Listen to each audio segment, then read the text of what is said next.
नमस्कार मित्रों, RBWM के मॉड्यूल बी के टॉप 40 MCQ सेशन में आपका स्वागत है। दोस्तों, हमारे चैनल पे इसी प्रकार से आपको हर एक मॉड्यूल के सेपरेट वीडियोस मिलेंगे जिसमें हम लोगों ने इंपॉर्टेंट MCQs को डिस्कशन कर रखा है। आइए दोस्तों, आज हम लोग मॉड्यूल बी को शुरुआत करते हैं। तरीका ये रहना चाहिए कि आप पहले खुद से क्वेश्चन को ट्राई कीजिए और फिर एक्सप्लेनेशन को सुनिए। चलिए शुरुआत करते हैं हम लोग अपने पहले क्वेश्चन के साथ।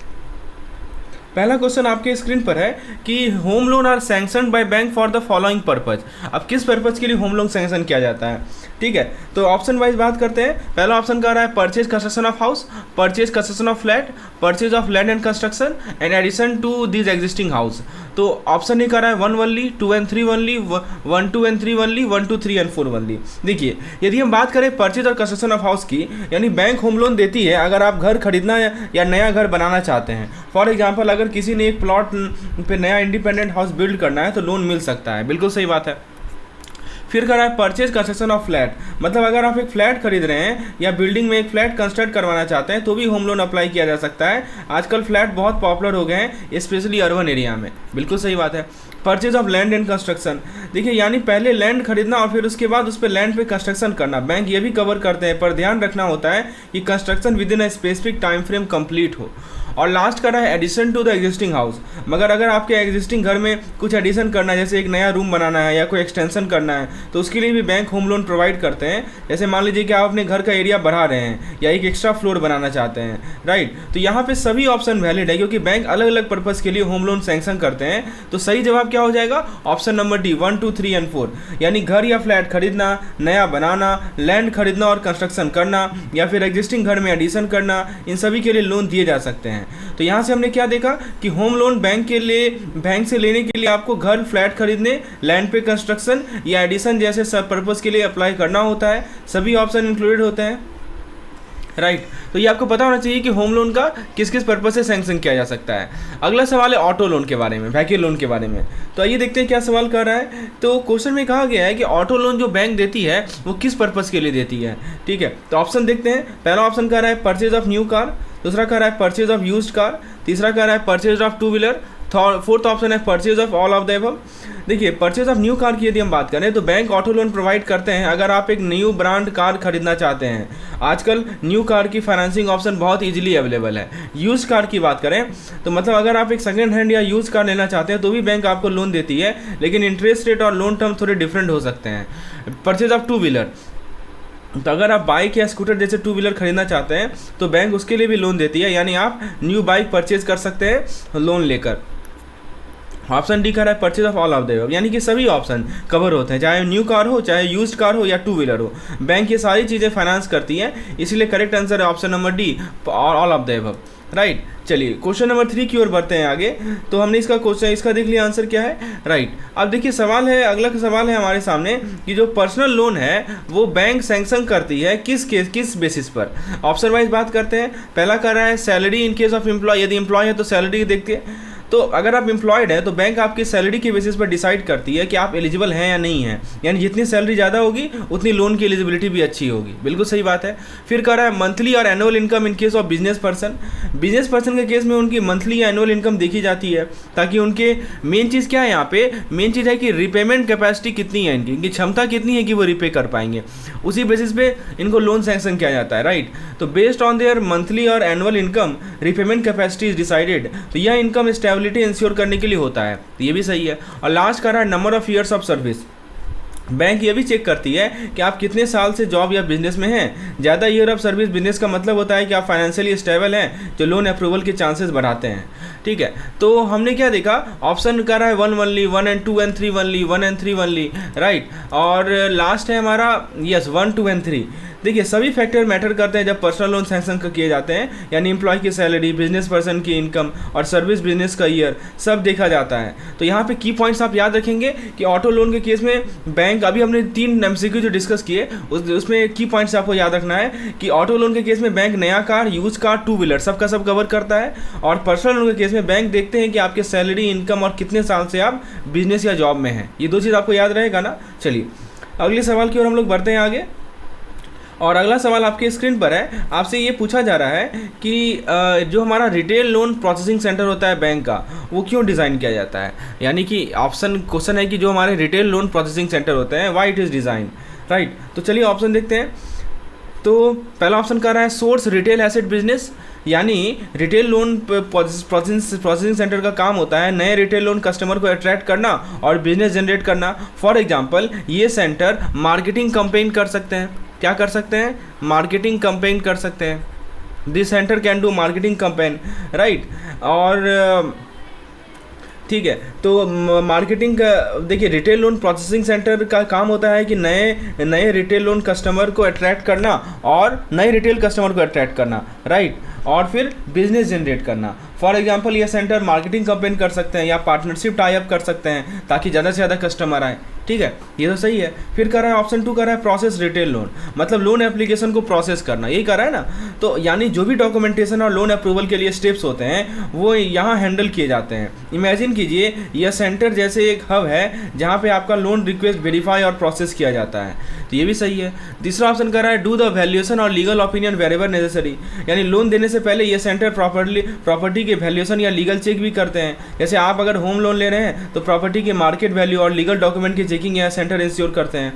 और ऑप्शन 4 कर रहा है release the loan either at their end और advise sanction to the branches, मतलब लोन रिलीज करना या फिर ब्रांच को एडवाइस करना कि लोन सैंक्शन किया जाए। यह डिपेंड करता है कि प्रोसेस किस तरह स्ट्रीमलाइन किया गया है बैंक के ऑपरेशन के हिसाब से। तो यहाँ पे हमने क्या देखा कि ये सभी के सभी ऑप्शन रिलेवेंट है, क्योंकि रिटेल लोन प्रोसेसिंग सेंटर का काम लोन सोर्सिंग से लेकर, देखिए, सोर्स से लेकर प्रोसेस करना, फिर उसे वैल्यूएट करना, ठीक है, और फिर लोन को रिलीज करना, ये सब के सब होते हैं, सब मैनेज करना होता है। तो हमने क्या देखा कि रिटेल लोन प्रोसेसिंग सेंटर जो है loan sourcing, loan processing, loan property, legal check और लोन रिलीज, ये सब के सब हैंडल करते हैं। और यह सेंटर बैंकिंग प्रोसेस को एफिशिएंट और कस्टमर फ्रेंडली बनाते हैं, इसीलिए इन सेंटर को बनाया गया, इसका हम लोग नाम रखे हैं रिटेल लोन प्रोसेसिंग सेंटर। दोस्तों आपको यदि इस प्रकार के 1000 MCQs प्रैक्टिस करने हैं एग्जामिनेशन पॉइंट ऑफ व्यू से PDF फॉर्मेट में, क्योंकि दोस्तों video takes time to understand, तो दोस्तों हमारा जो क्रैश कोर्स है, हमारा जो कैप्सूल कोर्स है, उसके अंदर आपको इसका कंटेंट मिल जाएगा। यदि आप इसके बारे में विशेष जानकारी चाहते हैं तो आप मुझे इस नंबर पे व्हाट्सएप कर सकते हैं, कैसे इस क्रैश कोर्स या कैप्सूल कोर्स को अवेल किया जाए। डिस्क्रिप्शन में जाइए, मैंने कोर्स का लिंक भी दे रखा है। आपके प्रैक्टिस के लिए बहुत ही महत्वपूर्ण कोर्स है, क्योंकि इसमें जो क्वेश्चन दिए गए हैं उससे बाहर कुछ नहीं आएगा, क्योंकि मैक्सिमम थ्योरी कवर किया गया है इस क्वेश्चन में। चलिए अगले सवाल की ओर हम आगे बढ़ते हैं।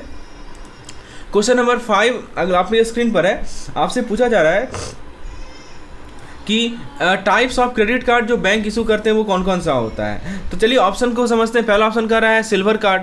देखिए सिल्वर कार्ड का मतलब क्या होता है कि एक बेसिक लेवल का कार्ड होता है, यूजुअली किसके लिए होता है? बिगिनर के लिए होता है। ठीक है, ये किसके लिए होता है? सिल्वर कार्ड बिगिनर के लिए होता है। इस कार्ड के साथ लिमिटेड बेनिफिट्स और लो स्पेंडिंग लिमिट होती है, यानी स्पेंडिंग लिमिट यहाँ पे क्या है? स्पेंडिंग लिमिट कम रखा गया है। यह उन लोगों के लिए बेस्ट है जो पहली बार क्रेडिट कार्ड यूज कर रहे हैं। फिर आता है हमारा गोल्ड कार्ड। देखिए गोल्ड कार्ड थोड़ा अपग्रेडेड वर्जन है, इसमें हायर क्रेडिट लिमिट होता है, राइट। तो गोल्ड कार्ड जो है क्या है? हमारा अपडेटेड वर्जन है, और इसमें जो है हमारा क्रेडिट लिमिट क्या होता है? हायर होता है, राइट। और कुछ हमें एडिशनल पर्क्स भी मिलते हैं, जैसे रिवार्ड पॉइंट, डिस्काउंट, जैसे आपको ऑनलाइन शॉपिंग पे ऑफर या डाइनिंग डिस्काउंट मिल सकता है। फिर आता है हमारा प्लैटिनम कार्ड। देखिए प्लैटिनम कार्ड प्रीमियम कैटेगरी का कार्ड होता है, इसमें और भी ज़्यादा बेनिफिट्स होते हैं, हायर क्रेडिट लिमिट होता है। तो सबसे पहला चीज़ तो यही है कि इसका जो क्रेडिट लिमिट है वो हाई होता है, राइट। उसके बाद travel benefit, lounge access feature भी इंक्लूडेड होते हैं। यह कार्ड ज़्यादा स्पेंडिंग पावर वाले कस्टमर के लिए डिज़ाइन की गई है। और फिर आता है हमारा टाइटेनियम कार्ड, यानी एक्सक्लूसिव और हाई एंड कार्ड है जिसमें लग्जरी बेनिफिट और मैक्सिमम प्रिविलेज मिलते हैं। इस टाइप के कार्ड होल्डर को ट्रैवल इंश्योरेंस, ठीक है, लाइफ स्टाइल ऑफर जैसे एडवांटेज मिलते हैं। तो हमने यहाँ क्या देखा? ये सब के सब, ठीक है, यहाँ सभी ऑप्शन कवर होते हैं, क्योंकि बैंक इन सारे लेवल के क्रेडिट कार्ड इशू करते हैं to cater to different type of customer. Basically हमने देखा था ना पिछले लेक्चर में कि हमारे पास कस्टमर अलग अलग तरह के हैं, सभी के नीड्स को हमें फुलफिल करना है। That's why all this cards have been prepared. तो क्रेडिट कार्ड में चाहे सिल्वर हो, गोल्ड हो, प्लैटिनम हो, टाइटेनियम हो, प्रत्येक offering each offer different level of benefits and privileges. That is clear now, right. चलिए अगले सवाल की ओर बढ़ते हैं। अगला सवाल आपकी स्क्रीन पर है, आपसे पूछा जा रहा है कि जो फीचर्स अवेलेबल होते हैं सभी तरह के कार्ड्स में वो कौन कौन से होते हैं। पहला ऑप्शन कह रहा है failure for payment of purchase, यानी क्या कर रहा है? Failure for payment of purchase का मतलब क्या होता है? देखिए यानी क्रेडिट कार्ड का बेसिक फीचर होता है कि आप डायरेक्टली इन स्टोर या ऑनलाइन परचेज के लिए पेमेंट कर सकते हैं। ऑब्वियसली होता है ये क्रेडिट कार्ड का फीचर होता है ना, कि बेसिक फीचर क्या होता है कि आप आप डायरेक्टली इन स्टोर या ऑनलाइन परचेज के लिए पेमेंट कर सकते हैं। जैसे मान लीजिए कि आप सुपर मार्केट में ग्रॉसरी या ई कॉमर्स साइट से कुछ भी खरीद सकते हैं यूजिंग योर कार्ड, ये होता है। फिर कह रहा है facility to withdraw cash from ATM up to a fix limit. हर क्रेडिट कार्ड के साथ आपको एटीएम से कैश विड्रॉ करने की फैसिलिटी भी मिलती है, लेकिन एक फिक्स लिमिट के अंदर। इस फीचर का यूज इमरजेंसी सिचुएशन में होता है, लेकिन ध्यान रहे कैश विड्रॉल पे इंटरेस्ट और एक्स्ट्रा चार्ज लग सकता है, ऑब्वियसली इंटरेस्ट लगता है, राइट। फिर कह रहा है reward point for uses of card, यानी जब भी आप कार्ड यूज़ करते हैं तो आपको रिवार्ड पॉइंट मिलते हैं। यह पॉइंट आपको आपके फ्यूचर परचेज पे डिस्काउंट लेने के लिए रिडीम कर सकते हैं या गिफ्ट और वाउचर के लिए यूज़ कर सकते हैं। और लास्ट कर रहा है cashback offer up to a certain limit for purchase made, यानी कैशबैक ऑफर भी एक पॉपुलर फीचर है, मतलब आपको कुछ परसेंटेज ऑफ योर स्पेंडिंग वापस मिलता है। फॉर इंस्टेंट आपको 5% कैशबैक मिलता है अगर आप स्पेसिफिक कैटेगरी जैसे फ्यूल या ग्रॉसरीज पर स्पेंड करते हैं। तो हमने क्या देखा, ये सब के सब हमारे क्रेडिट कार्ड के फीचर्स हैं, राइट। तो चाहे पेमेंट फैसिलिटी हो, चाहे कैश विड्रॉल हो, रिवार्ड पॉइंट्स हो, कैशबैक ऑफर हो, हर कार्ड के बेसिक बेनिफिट हैं। हर कार्ड ये फीचर ऑफर करता है, लेकिन उनकी टर्म्स और कंडीशन वेरी कर सकती है, राइट। तो आपको होपफुली एक एक्सप्लेनेशन समझ में आ रहा होगा, तो वीडियो को लाइक करना ना भूलें, क्योंकि ये वीडियो लाइक करने से ये वीडियो और भी जेबी एस्पिरेंट तक पहुँचेगा और वो भी इसका लाभ उठा पाएंगे। चलिए अगला सवाल है आपके स्क्रीन पर कि डेबिट कार्ड का क्या कैरेक्टरिस्टिक्स है। पहला ऑप्शन कर रहा है कि payment for purchase are directly debited into the account, यानी जब आप डेबिट कार्ड से कोई परचेज करते हैं तो पेमेंट डायरेक्टली और इमीडिएटली आपके बैंक अकाउंट से डिडक्ट हो जाता है। क्या लगता है आपको, सही है या गलत है, बताइए। तो दोस्तों बिल्कुल सही है। जैसे मान लीजिए कि आपने ग्रॉसरी स्टोर से शॉपिंग की तो उसका पैसा तुरंत आपके अकाउंट से कट जाता है, ये तो होता है डेबिट कार्ड में। फिर कह रहा है कि cash withdrawal through ATM are debited to the account immediately, इसका मतलब है कि जब भी आप डेबिट कार्ड से एटीएम से कैश विड्रॉ करते हैं तो वो अमाउंट तुरंत आपके बैंक अकाउंट से माइनस हो जाता है, या एक इंस्टेंट ट्रांजैक्शन होता है, इसमें कोई डिले नहीं होता, ये भी सही बात है। थर्ड ऑप्शन कह रहा है पेमेंट मेड फॉर परचेज और usages will be debited subsequently after a certain period, यानी ये स्टेटमेंट गलत है, क्योंकि डेबिट कार्ड के केस में पेमेंट की डिडक्शन तुरंत होती है, कोई डिले या सब्सिक्वेंट पीरियड नहीं होता है। यह कैरेक्टरिस्टिक्स क्रेडिट कार्ड का होता है जहां आपकी पेमेंट को सर्टेन डेज के बाद सेटल किया जाता है, ठीक है। ये कर रहा है सब्सिक्वेंटली, तो ऑप्शन नंबर यहाँ पे 3 गलत है, केवल 1 और 2 ही सही है, तो ऑप्शन नंबर सी यहाँ पे हमारा सही होगा, राइट। तो हमने क्या देखा कि डेबिट कार्ड में पेमेंट और कैश विड्रॉल तुरंत आपके बैंक अकाउंट से डिडक्ट होते हैं, कोई भी सब्सिक्वेंट पीरियड जो है डिडक्शन का कंसेप्ट डेबिट कार्ड में नहीं होता है। ये बातें आपको याद रहेंगी। चलिए हम लोग अगले क्वेश्चन की ओर आगे बढ़ते हैं। आपसे सवाल ये पूछा जा रहा है कि जो पेमेंट डिफ़ॉल्ट रिस्क होता है, यानी कि हमने कार्ड के ड्यू को पेमेंट नहीं किया टाइमली, तो वो किस में होता है, पेमेंट डिफ़ॉल्ट रिस्क किस में होता है। पहला कह रहा है कि पेमेंट डिफ़ॉल्ट रिस्क का मतलब है कि वो रिस्क या पॉसिबिलिटी कि कार्ड होल्डर अपने कार्ड की ड्यू पेमेंट टाइम पर नहीं करेगा, मतलब आपका कार्ड पेमेंट का ड्यू डेट आएगा और आपने पेमेंट उस दिन नहीं किया, इसी को बोलते हैं पेमेंट डिफ़ॉल्ट रिस्क, ठीक है। यह रिस्क तब होता है जब किसी को क्रेडिट कार्ड दिया जाता है और रिपेमेंट टाइम पर ना होने की चांस होते हैं, राइट, मतलब रिपेमेंट जो आप टाइम पे नहीं करेंगे वही होता है। तो पहला कह रहा है डेबिट कार्ड से कोई पेमेंट डिफ़ॉल्ट रिस्क नहीं होता, लेकिन जब भी आप डेबिट कार्ड यूज़ करते हैं ना तो अमाउंट डायरेक्टली आपके बैंक अकाउंट से ही डिडक्ट हो जाता है। अगर अकाउंट में बैलेंस नहीं है तो ट्रांजेक्शन होगा ही नहीं, इसलिए डिफ़ॉल्ट होने का कोई स्कोप ही नहीं है। फिर कह रहा है credit card, yes, credit card के केस में आप बैंक से उधार या क्रेडिट लेते हैं जो आपको बाद में रिपे करना होता है। अगर कार्ड होल्डर टाइम पे पेमेंट नहीं कर पाता तो यह payment default risk credit create करता है, इसी वजह से बैंक को क्रेडिट कार्ड पेमेंट के नॉन रिपेमेंट का रिस्क होता है। ऑप्शन सी कह रहा है बोथ ए एंड बी, गलत है, डी सही है, क्योंकि पेमेंट डिफ़ॉल्ट रिस्क सिर्फ क्रेडिट कार्ड में होता है। तो हमने यहाँ पे क्या देखा कि डेबिट कार्ड में कोई पेमेंट डिफ़ॉल्ट रिस्क नहीं होता है, राइट। जैसे जब आप चाहें आपका ये तुरंत जो है ये हो जाएगा, राइट, पेमेंट डिडक्ट हो जाएगा, लेकिन क्रेडिट कार्ड में हाई पेमेंट डिफ़ॉल्ट रिस्क होता है, क्योंकि रिपेमेंट जो है कार्ड होल्डर के पेइंग ड्यूज ऑन टाइम पे डिपेंड करता है। तो आपको ये पता होना चाहिए। चलिए अगले सवाल की ओर आगे बढ़ते हैं। अगला सवाल है कि जो भारत QR है वो NPCI ने डेवलप किया, किसके कोलैबोरेशन में, बहुत अच्छा सवाल है, ठीक है। तो पहला ऑप्शन कर रहा है कि आपको थोड़ा सा बता दूं मैं भारत QR के बारे में। एक यूनिफाइड पेमेंट सिस्टम है जो आपको QR कोड के थ्रू हैसल फ्री ट्रांजेक्शन करने की फैसिलिटी देता है, यानी QR कोड के माध्यम से आप ट्रांजेक्शन कर सकते हैं आसानी से। तो देखिए यह सिस्टम NPCI क्या होता है, national payment corporation of India ने डेवलप किया है। NPCI ने इसको मास्टर कार्ड और वीज़ा के साथ मिलकर डिज़ाइन किया है, मास्टर कार्ड और वीज़ा, राइट, और इसीलिए मास्टर कार्ड इन्वॉल्व है, वीज़ा भी इन्वॉल्व है। NX क्या होता है, ये होता है हमारा अमेरिकन एक्सप्रेस, ठीक है, MX बोलते हैं। ये भारत QR की इनिशियल डेवलपमेंट का पार्ट नहीं है, तो ऑप्शन नंबर डी यहाँ परफेक्ट है, both master card and visa, right. तो याद रखिएगा भारत QR कोड एक यूनिफाइड कोड पेमेंट सिस्टम है जो कि NPCI के द्वारा डेवलप किया गया है मास्टर कार्ड और वीज़ा के कोलैबोरेशन में। इसका पर्पज़ है कैशलेस ट्रांजेक्शन को सिंप्लीफाई करना और एक यूनिफॉर्म QR पेमेंट स्टैंडर्ड बनाना, राइट। चलिए अब हम लोग NEFT सिस्टम के ऑब्जेक्टिव की बात करते हैं अगले सवाल में। तो पहला ऑब्जेक्टिव कर रहा है कि to establish an electronic fund transfer system to facilitate an efficient, secure and economical, reliable and expeditious system of fund transfer and clearing in the banking sector throughout India. ये तो बिल्कुल सही है, क्योंकि दोस्तों नेफ्ट का main objective है कि एक इलेक्ट्रॉनिक फंड ट्रांसफर सिस्टम को इस्टेब्लिश करना जो पूरी बैंकिंग सेक्टर के लिए एफिशिएंट, सिक्योर, इकोनॉमिकल, रिलायबल और फास्ट हो। यह सिस्टम पूरा इंडिया कवर करता है और इंश्योर करता है कि ट्रांजैक्शन स्मूथ हो सके। जैसे अगर मान लीजिए आपको पैसा किसी फ्रेंड को भेजना है तो नेफ्ट आपके लिए सेफ और कॉस्ट इफेक्टिव मेथड है। फिर करा है to relieve the stress on the existing paper based fund transfer and clearing system. एक और इंपॉर्टेंट ऑब्जेक्टिव है नेफ्ट सिस्टम का कि पेपर बेस्ड फंड ट्रांसफर का लोड रिड्यूस करें। जैसे पहले चेक और ड्राफ्ट्स यूज होते थे जो टाइम कंज्यूमिंग और प्रोन टू एरर होते थे, नेफ्ट उनका वर्कलोड कम करता है और ट्रांजेक्शन को जल्दी प्रोसेस करता है। ऑप्शन सी का है दोनों ऑब्जेक्टिव, बिल्कुल सही बात है। तो दोस्तों नेफ्ट कोई फास्ट ट्रांजेक्शन, इसका मतलब नहीं है कि नेफ्ट फास्ट ट्रांजेक्शन तो है ही है। इसका एम है कि हम मैनुअल पेपर बेस्ड प्रोसेस पे अपना जो ये है राइट रिड्यूस डिपेंडेंसी, हमारा जो डिपेंडेंसी है मैनुअल पेपर बेस्ड प्रोसेस पे, उसको निर्भरता को कम करें। तो ऑप्शन नंबर सी यहाँ परफेक्ट होगा। ठीक है, तो आपको नेफ्ट का ऑब्जेक्टिव समझ में आ गया, एनईएफटी का क्या ऑब्जेक्टिव है। उसी तरह देखिए आरटीजीएस का भी ऑब्जेक्टिव अगले सवाल में पूछा गया है। इनमें से कौन सा आरटीजीएस का ऑब्जेक्टिव है। पहला ऑप्शन कर रहा है आरटीजीएस में फंड ट्रांसफर कस्टमर से लेकर बेनिफिशियरी तक एक सीरीज ऑफ स्ट्रक्चर प्रोसेस के थ्रू होती है। वही कर रहा है ना, transmitted through a series of process input and tablet from customer into the beneficiary. क्या लगता है ये ऑप्शन। ठीक है, तो फंड का ट्रांसफर हर स्टेप पे प्रॉपर्ली मॉनिटर्ड होता है, बिल्कुल सही बात है। फिर ऑप्शन बी कर रहा है कि RTGS system structured messaging process को यूज़ करता है। लिखा है ना स्ट्रक्चर्ड मैसेजिंग प्रोसेस। ठीक है, तो बिल्कुल सही है। स्ट्रक्चर्ड मैसेजिंग ये इंश्योर करता है कि इन्फॉर्मेशन एक्यूरेटली और सिक्योरली ट्रांसफर हो। तो यहाँ पे एक्यूरेसी और सिक्योरिटी को ध्यान दिया जाता है, इसी को बोलते हैं स्ट्रक्चर्ड मैसेजिंग प्रोसेस। और ऑप्शन सी कर रहा है कि आरटीजीएस में ग्रॉस बेसिस पर सेटलमेंट होता है। इसका मतलब है कि ट्रांजेक्शन एक एक करके सेटल होते हैं, बैचेज में नहीं। समझ में आया। वही कर रहा है कि met on gross basis from the liquidity maintenance by the sender. तो मतलब कि एक एक करके होगा, 1 by 1 होगा। कीवर्ड याद रखिए 1 by 1। नेफ्ट की तरह बैचेज में नहीं होता। यह सेटलमेंट बैंक के पास सेंडर बैंक की मेंटेन लिक्विडिटी से होती है। ठीक है, और फिर लास्ट ऑप्शन कर रहा है रेमिटेंस और credited on dynamic basis and settlement also made on dynamic basis. मतलब ये कर रहा है कि रेमिटेंस और सेटलमेंट डायनेमिक बेसिस पे होते हैं, यानी रियल टाइम पे सेटल हो जाते हैं। डायनेमिक का मतलब ये होता है रियल टाइम। देखिए ये सब के सब कैरेक्टरिस्टिक्स हैं, तो ये सभी स्टेटमेंट करेक्ट है। तो हमारा ऑप्शन नंबर ई करेक्ट है।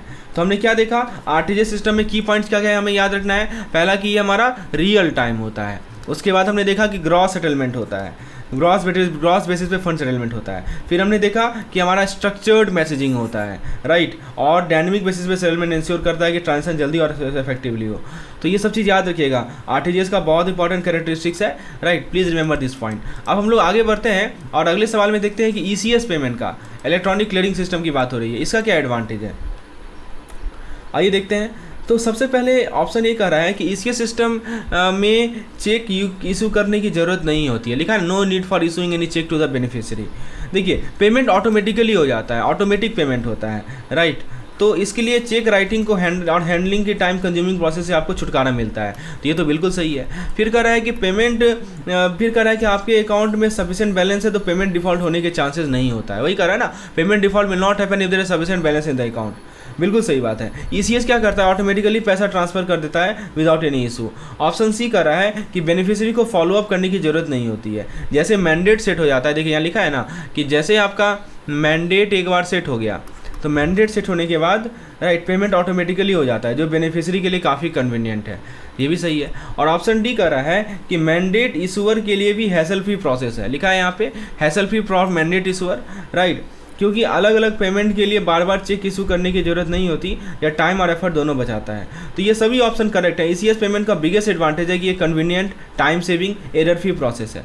तो आपको याद क्या क्या रखना है, ऑटोमेटिक होता है, कन्वीनियंट होता है, हैसल फ्री है, बेनिफिशियरी को फॉलोअप की जरूरत नहीं होती, और मैंडेट इशूअर को भी टाइम सेव हो जाता है, राइट। ये सभी चीज़ आपको याद रहेंगे। अब अगला सवाल है कि ईएफटी का फुल फॉर्म क्या है।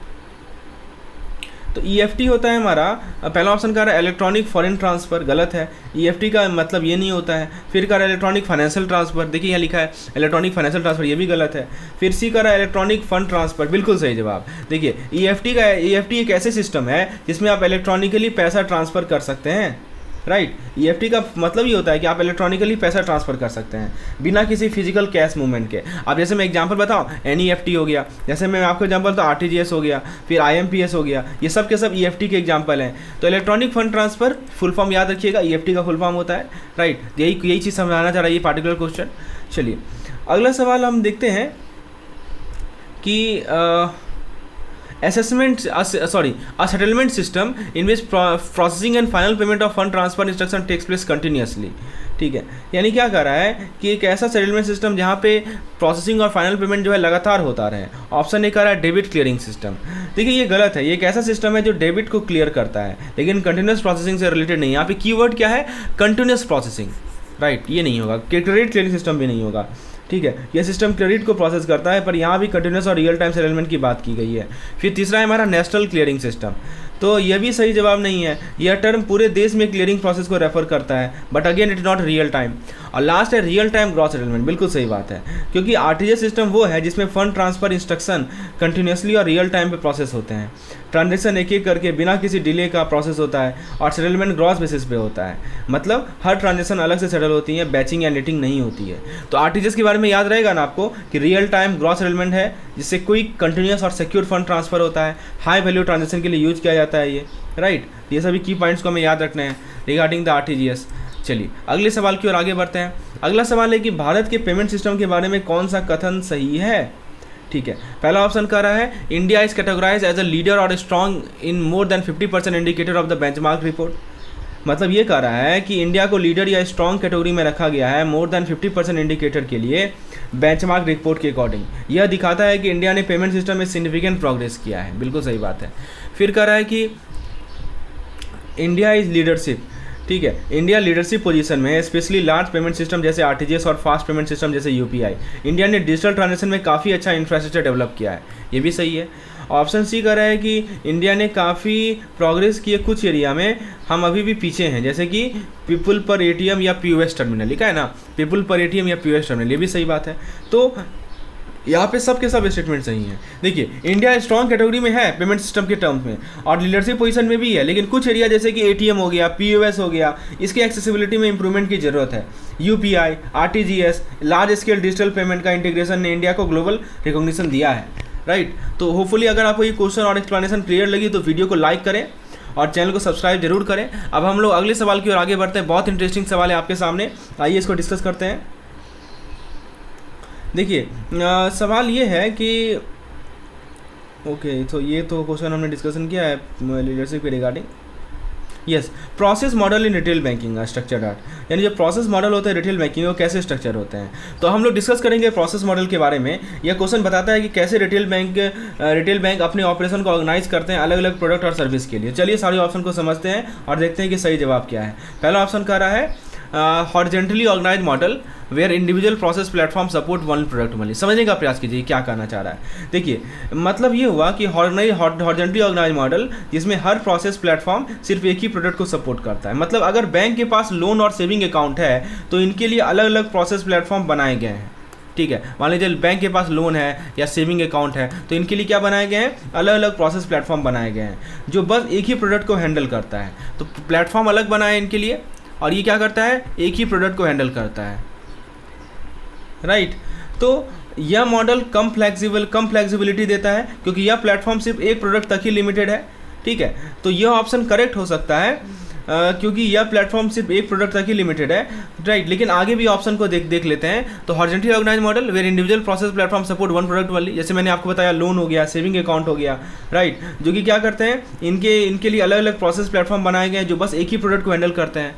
लोन वाला प्लेटफॉर्म लोन को हैंडल करेगा, सेविंग अकाउंट वाला प्लेटफॉर्म सेविंग अकाउंट को हैंडल करेगा। फिर कर रहा है vertically organise model where functionality is provide across, अगले स्लाइड में चलते हैं, प्रोवाइड अक्रॉस ऑल प्रोडक्ट, यानी कह रहा है कि वर्टिकली ऑर्गेनाइज मॉडल जिसमें फंक्शनैलिटी सभी प्रोडक्ट के लिए प्रोवाइड की जाती है। यानी यहाँ पे एक ऐसा मॉडल है जो हर प्रोडक्ट चाहे वो लोन हो या क्रेडिट कार्ड हो उसको कॉमन प्लेटफॉर्म या प्रोसेस सपोर्ट करता है। मतलब एक हमने प्लेटफॉर्म बना दिया और यही प्लेटफॉर्म लोन को भी सपोर्ट कर रहा है और यही प्लेटफॉर्म हमारे सेविंग अकाउंट को भी सपोर्ट कर रहा है। हॉरिजॉन्टली में क्या था, लोन के लिए अलग प्लेटफॉर्म था, सेविंग अकाउंट के लिए अलग प्लेटफॉर्म है। यहाँ पे वर्टिकली में क्या किया, हमने एक कॉमन प्लेटफॉर्म बनाया जो कि लोन को भी सपोर्ट कर रहा है, सेविंग अकाउंट को भी सपोर्ट कर रहा है, राइट। तो यह मॉडल बैंक को स्टैंडर्डाइजेशन और कॉस्ट एफिशिएंसी ला के देता है, क्योंकि अलग अलग प्लेटफॉर्म बनाने की ज़रूरत यहाँ पड़ती ही नहीं है।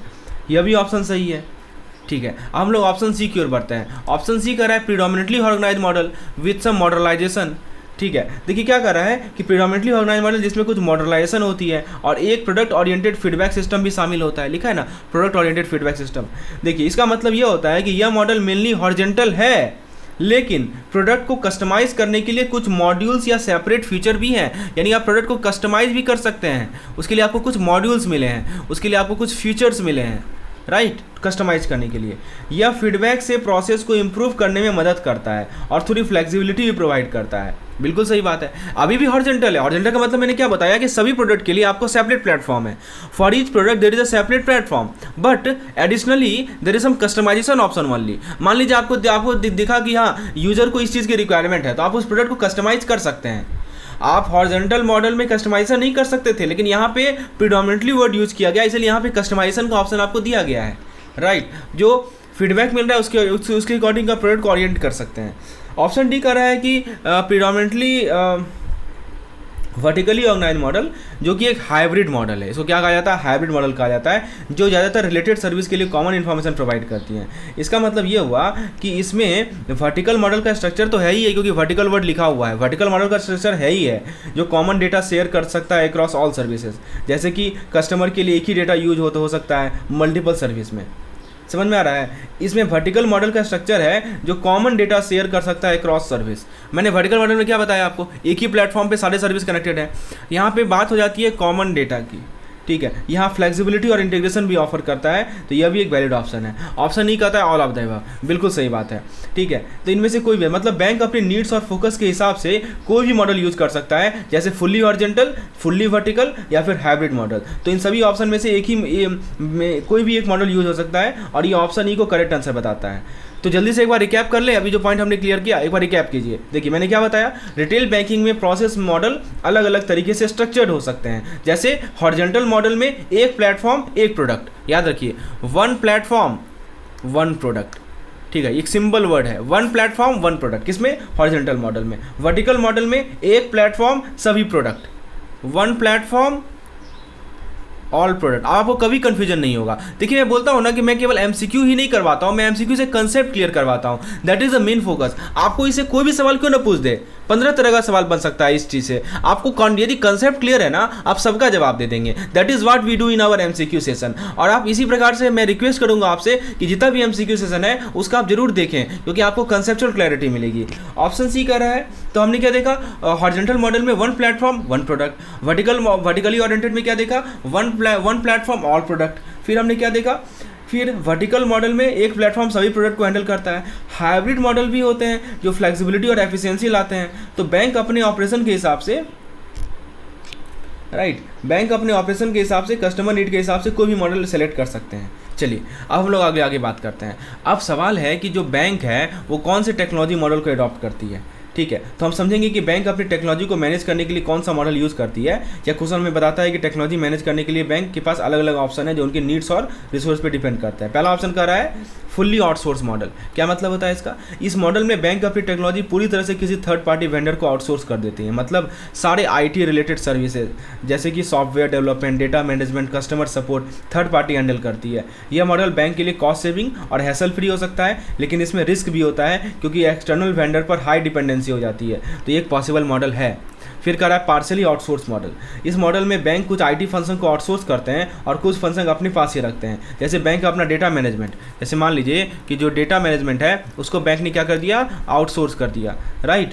लेकिन मान लीजिए सॉफ्टवेयर डेवलपमेंट जो है वो खुद से हैंडल कर रही है, सॉफ्टवेयर डेवलपमेंट, राइट, तो वो इन हाउस मैनेज कर रही है। तो यह मॉडल फ्लेक्सिबिलिटी और कंट्रोल बैलेंस रखने में मदद करती है और रिस्क भी थोड़ा कम हो जाता है क्योंकि बैंक कुछ ऑपरेशन अपने पास रखी हुई है, राइट। जैसे हमने देखा था कि फुल्ली आउटसोर्स मॉडल में रिस्क बहुत ज़्यादा था। थर्ड ऑप्शन कर रहा है in house model sorry friends, जिसमें बैंक अपनी टेक्नोलॉजी और IT फंक्शन खुद ही मैनेज करती है। यानी सारी टेक्नोलॉजी रिलेटेड सर्विस जैसे data management, security, software development bank की अपनी टीम के पास होती है। यह मॉडल बैंक को फुल कंट्रोल और डेटा सिक्योरिटी के मामले में डेटा सिक्योरिटी के मामले में ज़्यादा सिक्योरिटी देता है, लेकिन इसमें कॉस्ट और मैनेजमेंट का लोड भी ज़्यादा होता है। और फाइनली कह रहा है इन्हीं ऑप्शन, बिल्कुल सही बात है। तो सब के सब ऑप्शन हो सकते हैं, राइट। चलिए, तो ये तो आपको क्लियर हो गया। और आप एक बार देख लीजिए कि जो हमारे प्राइवेट बैंक है, न्यू जनरेशन प्राइवेट बैंक है, old generation public sector bank है, new generation public sector bank है, फिर इन सभी के लिए अब हमारे जो फॉरेन बैंक है कौन कौन सा मॉडल यूज़ करती है, please go through it, very very important. चलिए अगला सवाल देखते हैं। एक केस स्टडी फॉर्मेट का क्वेश्चन है, तो एक इंटरेस्टिंग क्वेश्चन है, डिस्कस करेंगे, जो हमें ये समझाता है कि बैंक कौन से टाइप का इन्फॉर्मेशन कलेक्ट और एनालाइज करते हैं और वो अपने कस्टमर के लिए प्रोडक्ट डिज़ाइन करते हैं। चलिए एक एक ऑप्शन को देखते हैं। तो क्वेश्चन में बोला गया है कि AB बैंक ने अपने कस्टमर की नीड के हिसाब से डेटा कलेक्ट किया और उस डेटा के बेसिस पर नया प्रोडक्ट बनाया। तो पहले उसने क्या किया, sorry just wait a minute, पहले उसने डेटा कलेक्ट किया और डेटा कलेक्ट करने के बाद क्या किया उन्होंने प्रोडक्ट बनाया। ठीक है, तो data collection then product manufacturing. अब हमें ये आइडेंटिफाई करना है कि यह किस टाइप का इन्फॉर्मेशन है। चलिए ऑप्शन को देखते हैं। पहला कह रहा है स्ट्रेटजिक इन्फॉर्मेशन है। देखिए स्ट्रेटजिक इन्फॉर्मेशन वो होता है जो बैंक के लॉन्ग टर्म गोल और डायरेक्शन को डिसाइड करने में हेल्प करे। स्ट्रेटजिक का मतलब क्या होता है, लॉन्ग टर्म गोल, ये वर्ड को याद रखिए, लॉन्ग टर्म गोल और क्या चीज़ में, लॉन्ग टर्म गोल में हेल्प करे और बैंक को डायरेक्शन को डिसाइड करने में हेल्प करे। यह ब्रॉड और हाई लेवल इन्फॉर्मेशन होती है जो ऑर्गेनाइजेशन के लॉन्ग टर्म ऑब्जेक्टिव पर फोकस करती है। जैसे कि एग्जांपल के तौर पर, जैसे कि मान लीजिए हम बात करें मार्केट ट्रेंड की, ठीक है, और हम बात करें कंपटीशन की, तो कस्टमर की नीड के बेसिस पर प्रोडक्ट बनाना एक स्ट्रेटजिक रीजन हो सकता है क्योंकि यह बैंक का फ्यूचर ग्रोथ और मार्केट पोजीशनिंग पे फोकस करता है। तो ये ऑप्शन तो सही लग रहा है, पर हमें बाकी ऑप्शन को भी चेक कर लेते हैं। तो सवाल है कि डेटा कलेक्ट किया उस बेसिस पे प्रोडक्ट बना रहा है, मतलब कि कस्टमर का डेटा कलेक्ट किया उस बेसिस पे प्रोडक्ट बना रहा है। तो स्ट्रेटजिक मॉडल तो सही है, लॉन्ग टर्म गोल के बेसिस पे होता है, राइट। फिर कर रहा है ऑप्शन बी, कर रहा है टैक्टिकल इन्फॉर्मेशन। टैक्टिकल इन्फॉर्मेशन क्या लगता है आपको, देखिए tactical information generally short term goal और इंटरनल प्रोसेसेस पे फोकस होती है। ये लॉन्ग टर्म गोल पे नहीं होती, ये शॉर्ट टर्म गोल पे होती है, ठीक है। तो जैसे मान लीजिए डेली ट्रांजेक्शन को हमें एफिशिएंटली मैनेज करना है या कॉस्ट रिडक्शन के लिए प्लान बनाना है, लेकिन यहाँ प्रोडक्ट डेवलपमेंट और कस्टमर नीड पे फोकस है। फोकस किस चीज़ पे है, प्रोडक्ट को डेवलप करने में कस्टमर के नीड पर, जो थोड़ा ब्रॉडर पर्सपेक्टिव है। ऑप्शन सी कर रहा है ऑपरेशनल इन्फॉर्मेशन। इसका क्या मतलब हुआ, इसका मतलब हुआ कि जो डेली रूटीन टास्क को एग्जीक्यूट करने में मदद करती है, जैसे कि transaction processing, customer service query, या शॉर्ट टर्म और स्पेसिफिक होती है और ऑर्गेनाइजेशन को ओवरऑल स्ट्रेटजिक प्लानिंग के लिए डे टू डे एक्टिविटीज़ को मैनेज करने में हेल्प करती है। यहाँ कस्टमर नीड के बेसिस पर प्रोडक्ट बनाना एक लार्जर स्ट्रेटजी का हिस्सा है, तो ये इसको हम लोग बोलते हैं ऑपरेशनल। और लास्ट कर रहा है हमारा मैनेजरियल। मैनेजरियल क्या होता है, तो मैनेजरियल इन्फॉर्मेशन वो होती है जो डिसीजन मेकिंग और रिसोर्स एलोकेशन में हेल्प करती है या मिडिल लेवल मैनेजर के काम आती है ऑपरेशन और परफॉर्मेंस मॉनिटरिंग के लिए। तो ठीक है, ये सब तो हमने सब कुछ देख लिया। तो यहाँ पे ये भी यहाँ बेस्ट फिट नहीं है, क्योंकि यहाँ पे क्या कहा गया है, product based on information collected. तो हमारा जो है स्ट्रेटजिक सबसे परफेक्ट ऑप्शन है, ठीक है। एक बार क्विकली समराइज कर लें, जब बैंक अपनी कस्टमर के नीड के बेसिस पर डेटा कलेक्ट और एनालाइज करती है और नए प्रोडक्ट डिजाइन करती है, तो ये लॉन्ग टर्म ग्रोथ और मार्केट अलाइनमेंट का डिसीजन होता है, जिसे हम लोग स्ट्रेटजिक इन्फॉर्मेशन बोलते हैं। मैं फिर से रिपीट कर रहा हूँ, स्ट्रेटजिक इन्फॉर्मेशन का मतलब क्या हुआ कि बैंक जो है कस्टमर के नीड के बेसिस पर डेटा कलेक्ट कर रही है, एनालाइज कर रही है और नए प्रोडक्ट डिजाइन कर रही है, ठीक है। तो ऐसे केस को हम लोग क्या बोलते हैं, स्ट्रेटजिक। टैक्टिकल में क्या होता है कि टैक्टिकल में हमने देखा था कि शॉर्ट टर्म इन्फॉर्मेशन के बेसिस पर। आपके स्क्रीन पर है, आपसे पूछा जा रहा है कि टेक्नोलॉजी और रिटेल बैंकिंग क्या है, आपस में क्या रिलेशन है। तो ऑप्शन एक आता है इनसेपरेबल, यानी टेक्नोलॉजी और रिटेल बैंकिंग को अलग नहीं किया जा सकता। आज के ज़माने में बैंकिंग का हर एस्पेक्ट टेक्नोलॉजी के थ्रू ही होता है, जैसे internet banking, mobile banking, ATM, UPI payment. तो टेक्नोलॉजी ने बैंकिंग को फास्टर, सेफर और एक्सेसिबल बनाया है, इसलिए रिटेल बैंकिंग और टेक्नोलॉजी इनसेपरेबल हो चुके हैं, क्योंकि एक के बिना दूसरा इमेजिन करना मुश्किल है। तो ये ऑप्शन तो सही लग रहा है, चलिए बाकी ऑप्शन भी चेक करते हैं। दूसरा कह रहा है सेपरेबल, कहता है कि टेक्नोलॉजी और रिटेल बैंकिंग को अलग किया जा सकता है, लेकिन अगर हम देखें तो आज के ज़माने में टेक्नोलॉजी के बिना रिटेल बैंकिंग मुश्किल है, क्योंकि दोस्तों बैंकिंग प्रोसेस काफ़ी टेक्नोलॉजी डिपेंडेंट हो चुकी है, इसलिए यह ऑप्शन करेक्ट नहीं लग रहा है। दूसरा कह रहा है कि कॉम्प्लीमेंट्री, राइट, कॉम्प्लीमेंट्री यानी कि टेक्नोलॉजी और रिटेल बैंकिंग एक दूसरे को सपोर्ट करते हैं। यह भी एक वैलिड पॉइंट है, क्योंकि टेक्नोलॉजी और बैंकिंग एक दूसरे के साथ मिलकर सर्विस प्रोवाइड करते हैं, लेकिन कॉम्प्लीमेंट्री और इंसेपरेबल में एक डिफरेंस है। इंसेपरेबल का मतलब है कि बिना टेक्नोलॉजी का बैंकिंग लगभग इम्पॉसिबल है, जो कि आज के सिनेरियो में सही है, इसलिए कॉम्प्लीमेंट्री करेक्ट नहीं है। सप्लीमेंट्री जो कहता है टेक्नोलॉजी और रिटेल बैंकिंग एक दूसरे को एडिशनल सपोर्ट प्रोवाइड करते हैं, यह ऑप्शन थोड़ा वीक है, क्योंकि टेक्नोलॉजी अब सिर्फ एक सपोर्ट नहीं है बल्कि एक नेसेसिटी बन चुका है। तो सपोर्ट और नेसेसिटी में आपको अंतर पता है ना, राइट। तो इसलिए सप्लीमेंट्री ऑप्शन भी बेस्ट आंसर नहीं है। तो इस क्वेश्चन का सही जवाब है option number A, that is inseparable. तो देखिए क्विकली एक बार रिकैप कर लेते हैं। आज के टाइम में रिटेल बैंकिंग और टेक्नोलॉजी इनसेपरेबल हो चुके हैं, यानी एक के बिना दूसरा सोचा नहीं जा सकता। टेक्नोलॉजी ने बैंकिंग को फास्टर, एक्सेसिबल और कस्टमर फ्रेंडली बनाया है, और बिना टेक्नोलॉजी के बैंक आज के ज़माने में ऑपरेट नहीं कर सकते। उम्मीद है दोस्तों आपको ये कंसेप्ट और एक्सप्लेनेशन पसंद आई होगी। चलिए अगले सवाल की ओर आगे बढ़ते हैं। क्वेश्चन नंबर 5 आपके स्क्रीन पे है, बहुत अच्छा क्वेश्चन है। एक इंपॉर्टेंट क्वेश्चन डिस्कस करेंगे जो कि Indian financial technology and allied service, उसको क्या कहा जाता है, IFTES, Indian financial technology and allied service. तो IFTES के बारे में है। IFTES बैंकिंग और फाइनेंशियल टेक्नोलॉजी के एरिया में काफ़ी एसेंशियल रोल प्ले करता है। तो चलिए देखते हैं किसने IFTES को एक्वायर किया है। तो क्वेश्चन में यह पूछा गया है कि IFTES को किसने एक्वायर किया, ये पूछा है ना, हैज़ बीन एक्वायर्ड बाय। तो सबसे पहले मैं आपको बता दूं कि जो हमारा IFTES है ना, ये एक नॉन प्रॉफिट ऑर्गेनाइजेशन है जो कि बैंकिंग और फाइनेंशियल टेक्नोलॉजी सॉल्यूशन प्रोवाइड करती है। यह बैंक और फाइनेंशियल इंस्टीट्यूशन के लिए सिक्योर और रिलायबल सेटअप बनता है। तो देखते हैं कौन सा ऑर्गेनाइजेशन IFTES के एक्विजिशन के लिए रिस्पॉन्सिबल है। तो ऑप्शन ए का रहा है IDRBT, यानी institute for development and research in banking technology. देखिए IDRBT एक प्रीमियर इंस्टीट्यूट है जो बैंकिंग टेक्नोलॉजी और रिसर्च के लिए इस्टेब्लिश है, और ये रिजर्व बैंक ऑफ इंडिया के अंदर काम करता है। लेकिन IDRBT ने IFTES को एक्वायर नहीं किया है, तो यह ऑप्शन करेक्ट नहीं लगता। फिर कर IIBF, तो IIBF है Indian institute of banking and finance. तो ये बैंकिंग प्रोफेशनल के लिए ट्रेनिंग और सर्टिफिकेशन प्रोवाइड करता है, लेकिन यह फाइनेंशियल टेक्नोलॉजी सॉल्यूशन या एक्विजिशन में डायरेक्टली इन्वॉल्व नहीं है, इसलिए यह भी हमारा सही आंसर नहीं होगा। रिजर्व बैंक ऑफ इंडिया, देखिए RBI ने IFTES को एक्वायर किया है ताकि बैंकिंग और फाइनेंशियल टेक्नोलॉजी सेक्टर में ज़्यादा कंट्रोल और स्टैंडर्डाइजेशन ला सके। तो दो कीवर्ड मैं आपको बता दूं, कंट्रोल और स्टैंडर्डाइजेशन, राइट, दो चीज़ लाने के लिए। तो RBI ने क्या किया, IFTES को एक्वायर किया है, राइट। तो बेसिकली ये ऑप्शन करेक्ट लग रहा है। ऑप्शन डी का है मिनिस्ट्री ऑफ फाइनेंस, तो गलत है, क्योंकि ministry of finance financial policy और इकोनॉमिक मैटर हैंडल करते हैं, लेकिन IFTES का एक्विजिशन डायरेक्टली मिनिस्ट्री के थ्रू नहीं हुआ है, तो यह भी करेक्ट आंसर नहीं लगता है। तो सही जवाब क्या है, सही जवाब है हमारा option number C, that is Reserve Bank of India. तो एक बार क्विकली रिकैप कर लेते हैं। IFTES एक नॉन प्रॉफिट ऑर्गेनाइजेशन है जो फाइनेंशियल टेक्नोलॉजी सॉल्यूशन प्रोवाइड करती है, और इसका एक्विजिशन RBI ने किया है ताकि फाइनेंशियल सेक्टर के टेक्नोलॉजी इंफ्रास्ट्रक्चर को और भी सिक्योर और एफिशिएंट बनाया जा सके, राइट। तो ये आपको समझ में आ गया होगा। चलिए अगले सवाल की ओर आगे बढ़ते हैं। क्वेश्चन नंबर 6 आपके स्क्रीन पर है। आपसे पूछा जा रहा है कि इस क्वेश्चन में हम डिस्कस करेंगे कि बैंकिंग टेक्नोलॉजी और इसके डायमेंशन के बारे में। पहला क्वेश्चन ये बताता है कि फंक्शनल पर्सपेक्टिव से बैंकिंग टेक्नोलॉजी में कितने इंपॉर्टेंट डायमेंशन होते हैं, यही कर रहा है ना। From the functional perspective banking technology has mainly dash dimension, ठीक है। तो और दूसरा क्वेश्चन हम लोग आगे देखेंगे। तो सबसे पहले क्वेश्चन की ओर बढ़ते हैं। पहला ऑप्शन कर रहा है 5 4 3 2।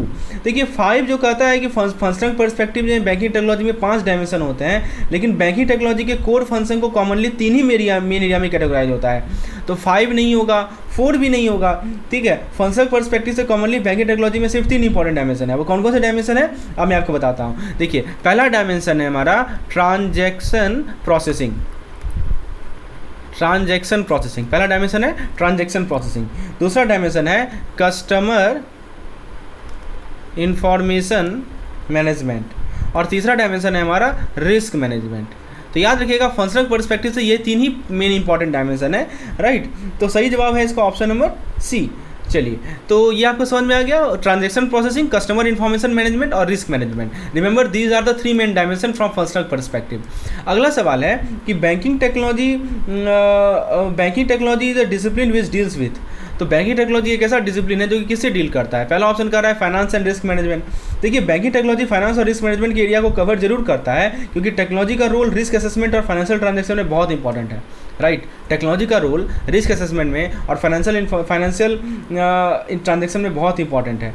दूसरा ऑप्शन कह रहा है कि information technology and communication technology. देखिए ये भी सही है, बैंकिंग टेक्नोलॉजी का कोर में IT आता है, बैंकिंग टेक्नोलॉजी का कोर में IT जरूर आएगा, और कम्युनिकेशन टेक्नोलॉजी तो जरूर आएगा, राइट। तो ये भी ट्रांजैक्शन को मैनेज और स्ट्रीमलाइन करने में हेल्प करते हैं। तो यह भी एक इंपॉर्टेंट एरिया है जो बैंकिंग टेक्नोलॉजी को डिफाइन करता है। ऑप्शन बी भी करेक्ट है। ऑप्शन सी का रहा है computer science and marketing science. देखिए बैंकिंग टेक्नोलॉजी में कंप्यूटर साइंस का भी इंपॉर्टेंट रोल है, क्योंकि सारी सॉफ्टवेयर और IT सिस्टम उसके ऊपर ही तो डिपेंडेंट होते हैं, राइट। कंप्यूटर साइंस पे ही तो डिपेंडेंट होते हैं। लेकिन मार्केटिंग साइंस का रोल थोड़ा सेकेंडरी है, फिर भी टेक्नोलॉजी इनडायरेक्टली मार्केटिंग भी में भी हेल्प करती है, राइट। तो इसका सही जवाब होगा ऑल ऑफ द एबव, यानी कि बैंकिंग टेक्नोलॉजी इन सब एरिया को कवर करता है। यह आंसर करेक्ट है, क्योंकि बैंकिंग टेक्नोलॉजी एक ब्रॉड डिसिप्लिन है जो finance, risk management, IT, communication एवं कंप्यूटर साइंस सबको इंक्लूड करता है, इसलिए ये ऑप्शन बेस्ट फिट है। Option number D is the correct answer. चलिए क्वेश्चन नंबर 3 की ओर आगे बढ़ते हैं। 3 में आपसे कहा जा रहा है कि एक बार क्विकली रिकैप कर ले क्वेश्चन 2 को। तो हमने देखा कि बैंकिंग टेक्नोलॉजी एक मल्टी डिसिप्लिनरी फील्ड है जो finance, risk management, IT, communication technology और कंप्यूटर साइंस सबको कवर करता है। चलिए अगला सवाल है कि आपसे ये पूछा जा रहा है कि बैंकिंग टेक्नोलॉजी के इवोल्यूशन के रिगार्डिंग बैंकिंग टेक्नोलॉजी के फर्स्ट मेजर एडवांसमेंट के बारे में पूछा जा रहा है। आइए डिस्कस करते हैं। पूछा जा रहा है कि toward the evolution of the banking technology the first most notable technology advancement in the financial industry was the advent of. तो पहला ऑप्शन कर रहा है डाइनर्स क्लब क्रेडिट कार्ड। यह दुनिया का पहला जनरल पर्पस क्रेडिट कार्ड था जो कि मैं आपको बता दूं 1950s में इंट्रोड्यूस किया गया था, और यह एक मेजर एडवांसमेंट था क्योंकि इसने कैशलेस ट्रांजेक्शन को इंट्रोड्यूस किया। क्या लाया था ये? कैशलेस ट्रांजेक्शन, राइट, इसलिए मेजर डेवलपमेंट है। और ये फाइनेंशियल इंडस्ट्री में एक बड़ा इनोवेशन था और पहली बार लोगों को बिना कैश कैरी किए शॉपिंग करने का ऑप्शन मिला। तो ये ऑप्शन सही लग रहा है, लेकिन बाकी ऑप्शन भी चेक कर लेते हैं। एटीएम, देखिए एटीएम का इन्वेंशन बैंकिंग के लिए एक बड़ी एडवांसमेंट थी, लेकिन ये बाद में आया। पहला एटीएम कब आया था? 1967 में आया था, राइट, इसमें इंट्रोड्यूस किया गया था। और यह भी कैश ट्रांजेक्शन और कन्वीनियंट के लिए बड़ा चेंज था, लेकिन क्रेडिट कार्ड इससे पहले आ चुका था। फिर ऑनलाइन बैंकिंग तो उसके बाद आया है, ये सिग्निफिकेंट टेक्नोलॉजी माइलस्टोन है, लेकिन ये कब आया? 1990s में आया, राइट। तो ये जब इंटरनेट कॉमन होने लगा तब ये आया। और फाइनली आता है मोबाइल बैंकिंग। तो मोबाइल बैंकिंग तो आज के टाइम में काफ़ी कॉमन है, लेकिन ये और भी बाद में इंट्रोड्यूस हुआ। इसका सही जवाब है डाइनर्स क्लब क्रेडिट कार्ड, ठीक है। तो बैंकिंग टेक्नोलॉजी का फर्स्ट मेजर एडवांसमेंट था क्रेडिट कार्ड का इंट्रोडक्शन, जो कैशलेस ट्रांजेक्शन को पॉपुलर बनाने में मददगार था, राइट। चलिए अगला सवाल देखते हैं। अगला सवाल आपके स्क्रीन पर है कि out of the following which one is not the use of artificial intelligence in retail banking. यानी आपके सामने 4 ऑप्शन दिए गए, आपको बताना है कि कौन सा आर्टिफिशियल एआई का रिटेल बैंकिंग में यूज नहीं है, ठीक है। AI in retail banking not use, ये सवाल है, ठीक है। तो पहला कह रहा है पासबुक अपडेशन क्विक। तो यह मशीन ऑटोमेटेड है लेकिन एआई बेस्ड नहीं है, ठीक है। ये जो मशीन है पासबुक और अपडेशन क्विक ऑटोमेटेड तो है, लेकिन एआई बेस्ड में नहीं है, क्योंकि यह सिर्फ बेसिक डेटा अपडेट करने का काम करता है बिना इंटेलिजेंट प्रोसेसिंग के। तो यह भी एआई का यूज नहीं है। This is not the use of AI. Chatbot, तो चैटबॉट एआई का कॉमन यूज है जो कस्टमर के क्वेश्चन आंसर करने में मदद करता है। Chatbot language processing, customer query को इंटेलिजेंटली हैंडल करने के लिए एआई का यूज करता है। तो यह एआई का एप्लीकेशन एक सही एग्जांपल है, राइट। चैटबॉट सही है। फिर कह रहा है कैश डिपॉजिट मशीन, सीडीएम। तो यह भी एक ऑटोमेटेड मशीन है, लेकिन यह स्पेसिफिक टास्क करता है जो कि एआई की हेल्प के बिना भी पॉसिबल है। कैश डिपॉजिट मशीन एआई पर डिपेंड नहीं होता, तो यह भी एक सुटेबल आंसर हो सकता है। नोट कर रहा है, ध्यान दीजिएगा, ठीक है। फिर कर रहा है teller counter being manage by an employee. तो देखिए यह मैनुअली ऑपरेटेड है और इसमें एआई का कोई यूज नहीं होता। यह करेक्ट आंसर है क्योंकि यह traditional non AI based setup है, ठीक है। तो यदि हम बात करें ऑप्शन नंबर 4 डी नंबर सही है। चलिए अगला सवाल है कि default in repayment in credit card and personal loan segment is mainly due to. क्यों डिफ़ॉल्ट होता है, ठीक है। क्रेडिट कार्ड और पर्सनल लोन सेगमेंट में डिफ़ॉल्ट का मेन कारण क्या है? तो ऑप्शन ये कर रहा है कि genuine default due to reason beyond the borrower control. Yes, genuine default भी होता है, विलफुल डिफ़ॉल्ट भी होता है, जहाँ पे डिफ़ॉल्ट इंटेंशनल हो। तो दोनों में से कोई भी हो सकता है, या तो जेन्युइन सही में डिफ़ॉल्ट हो रहा हो, या तो मान लीजिए कि कुछ ऐसा परिस्थिति आ गया हो सामने की डिफ़ॉल्ट करना पड़ा, ठीक है, कुछ भी हो सकता है परिस्थिति। और दूसरा हो सकता है कि विलफुल जानबूझकर डिफ़ॉल्ट कर रहा है, तो दोनों में से कुछ भी हो सकता है। कह रहा है कि जो आपका लोक अदालत से जो लोन का रिकवरी होता है वो बैंक रिजॉर्ट करती है, उसका लिमिट कितना है, यानी लोक अदालत से जो रिकवरी होता है कितना तक का रिकवरी हो सकता है। तो आंसर याद रखिएगा 20 लाख तक का हो सकता है, ठीक है।